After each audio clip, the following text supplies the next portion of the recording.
I'm a fan of the oral history format. I think as a magazine writer and editor, I think depending on the kind of story you want to tell, it's not the right format for everything. But for a story that's like, covering a span of time, a process, right? How a thing happened or how a thing evolved, and where you want to get a lot of voices into the story, I think an oral history is a great way to do it. You think of like Ken Burns documentaries, things like that. Those are just oral histories on film, right? You interview a ton of people and their storytelling carries you through the story. So we've done a couple of them at the magazine here. We did one, I know, John, you remember, on the 93 Penn State Indiana basketball game at Rec Hall, where Penn State essentially did beat Indiana, number one ranked Indiana, except obviously with the help of the refs, the Hoosiers held on to that one. So we've done it for that, and we've done it maybe a couple of other times. But I'm just a big fan of the format. I think when it's the right kind of story to use. And so in thinking about that team, which again, I was here for, as you mentioned, I was on the collegiate, I was a student season ticket holder. That team was so great and had such an incredible season and had a couple of really key dramatic moments along the way. And also was a team with a lot of characters, in a good way, had a lot of guys who were memorable personalities. And so I thought, I feel like that's the way to tell this story, is to try to get as many of these guys as I can get.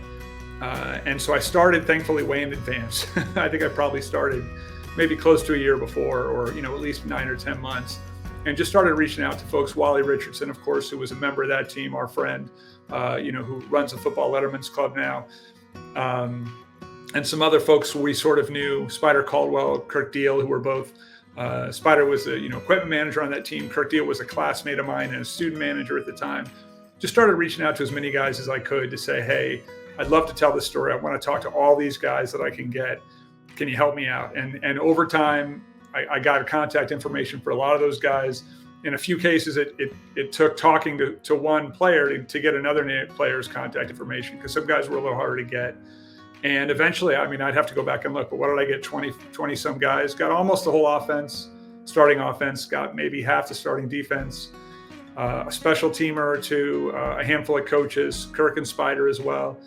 So really just, the more I went, the more I wanted to talk to everybody I could. And so reported it out over months. And then really the most time consuming thing, and John, I know you appreciate this, was trying to figure out, okay, I had all these great stories from all these different people.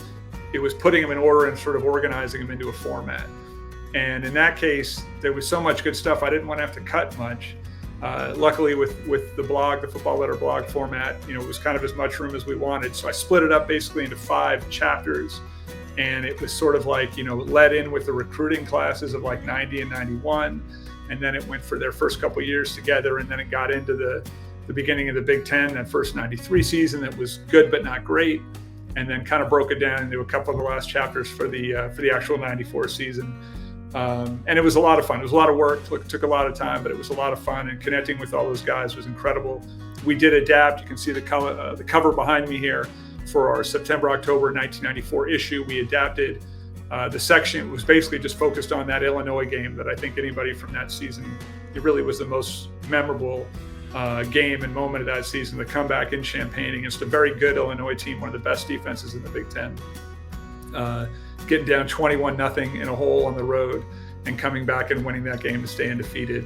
So that was kind of the magazine focus that we did. But as you say, the full oral history lives on the Football Letter blog. And yeah, it was definitely it was a heavy lift, but one I was really proud of and just excited to be able to be a part of.